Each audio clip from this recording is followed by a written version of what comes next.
তখন আমি বললাম যে ম্যাডাম, এই দেশটা কিন্তু কারো বাপের না। এটা ভুলেই গেছি একসময়, কি ঘটনা, কেন আমাকে এইভাবে টার্গেট করা হচ্ছে।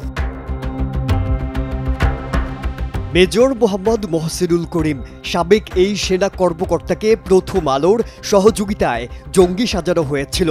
দেশের শীর্ষস্থানীয় এই গণমাধ্যমের সহায়তায় রোষানলে পড়েন তিনি। কালের কণ্ঠকে দেয়া সাক্ষাৎকারে উঠে আসে পিলে চমকানো সব তথ্য। এমন দৃশ্য সিনেমার গল্পেও দেখা মেলা ভার। মেজর মোহাম্মদ মহসিনুল করিম বাহিনীতে ছিলেন প্রতিবাদী কণ্ঠস্বর, যে কারণে নির্যাতন কম সহ্য করেননি। প্রথম আলোর দেয়া জঙ্গি তকমা নিয়ে প্রাণ ভয়ে পালিয়ে বেরিয়েছেন দীর্ঘদিন। এখানেই শেষ নয়, তার সঙ্গে সেনাকুঞ্জে যা ঘটেছে সেসব তথ্য চোখ কপালে ওঠার মতোই। যেখানে তৎকালীন সেনাপ্রধানের মুখের ওপর পিলখানার হত্যাকাণ্ডের প্রতিবাদ করে প্রথম টার্গেটে পড়েন সাবেক এই সেনা অফিসার। এরপর তার উপর একের পর এক নেমে আসে নির্যাতনের খড়গ। আমাকে যখন ধরে নেওয়া হয়, আমাকে যখন অত্যাচার করে, আমার আঙুলের মধ্যে সূচ ঢুকানো হয়, ওই সময় একজন আমাকে অনেক থাপ্পড় দিছে, মানে গজ ব্যান্ডিল দিয়ে এটা বেঁধে যাতে এগুলো ভেঙে না যায়। কতগুলো থাপ্পড় দিছে গুনাও যাবে না, হাজারখানেক হবে। তার মানে একজন সিনিয়র অফিসার, সে আমাকে ফিজিক্যালি আমাকে থাপড়াইছে। কালের কণ্ঠে দেয়া সাক্ষাৎকারে প্রথম আলোর জঙ্গি নাটক নিয়ে দিয়েছেন চাঞ্চল্যকর সব তথ্য। বলেন, সাবলীলভাবে তৈরি করা জঙ্গি নাটকের মিথ্যে স্ক্রিপ্ট, এতে মহা বিপদ নেমে আসে তার জীবনে। বিডিআর থেকে আমাকে চাকরিচ্যুত করা হলো। তো চাকরিচ্যুত করা হলো, তারপরে আমাকে ক্যান্টনমেন্টে অবাঞ্ছিত ঘোষণা করা হলো। তারপর থেকে আমি একটা পলাতক জীবনের মধ্যে ছিলাম।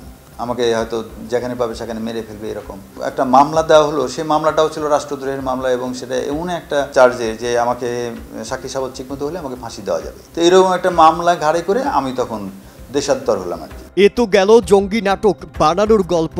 পিলখানা হত্যাকাণ্ড নিয়ে সাবেক এই সেনা কর্মকর্তা বলেন, সেনাকুঞ্জে অফিসারদের সম্মেলনে সাবেক প্রধানমন্ত্রী শেখ হাসিনার মুখের ওপর প্রতিবাদ করেন তিনি। আজকে উনি বিএনপির সাথে কি করছে, দেশের সাথে কি করছে আমরা দেখতে পাচ্ছি।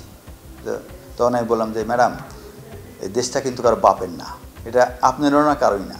আপনারা মনে করেন বাপের সম্পত্তি, এটা তা না। সেনাপ্রধান যার হওয়া উচিত তাকে বানান, সে চালাক। আজকে যদি সঠিক লোক সেনাপ্রধান হইতো তাহলে কিন্তু আপনার নির্দেশ লাগতো না। সেনাপ্রধান জানে কি কাজ করতে হবে, সে কিন্তু ঠিকই যায় তার অফিসারদের সেভ করতো। কিন্তু আপনারা রং লোককে বানানোর কারণে কিন্তু আমাদের অফিসার মারা গেল। মেজর মোহাম্মদ মহসিনুল কালের কণ্ঠকে বলেন, পিলখানার হত্যাকাণ্ডের প্রতিবাদ করার পর থেকে শুরু হয় তার উপর গভীর ষড়যন্ত্র। পরবর্তীতে চাকরিচ্যুত থেকে শুরু করে জেল খাটতে হয়েছে তাকে। শেখ হাসিনা সরকারের পতনের পর প্রকাশ্যে মুখ খুলেছেন মেজর মহসিনুল। তার সঙ্গে যে অবিচার হয়েছে সে কাজে সহযোগিতাকারী হিসেবে সংশ্লিষ্টদের বিচার চান তিনি। এটা প্রথম হলো ডেইলি স্টারের কাহিনী।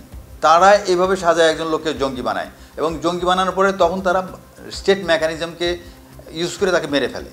আমার ঘটনাও তাই, একটা লোককে একদম পরিকল্পিতভাবে তাকে হত্যার সব কিছু তৈরি করে দেওয়া হচ্ছে। তো এটা যদি করে থাকে, এটা যদি প্রমাণ করা যায়, তাহলে অবশ্যই তার শাস্তি দিতে হবে। যারা এগুলোর সাথে জড়িত ছিল তাদের ফাঁসি দিতে হবে, একদম পরিষ্কার কথা।